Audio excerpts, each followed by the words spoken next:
వేదానికి మారుపేరు. అంతగా వేదఘోష వినపడుతుంటుంది మధురై దేవాలయంలో. అంత గొప్ప దేవాలయం.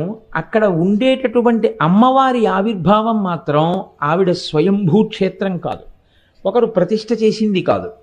అమ్మవారు అక్కడికి ఎలా వచ్చింది మరి? మీనాక్షి అమ్మవారు అంటే ఆ ప్రాంతాన్ని మలయధ్వజ పాండ్యన్ అనబడేటటువంటి ఒక రాజుగారు పరిపాలిస్తూ ఉండేవాడు.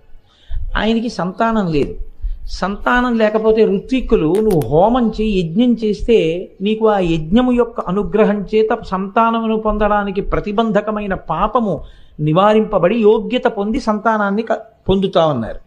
ఆయన యజ్ఞం చేశాడు.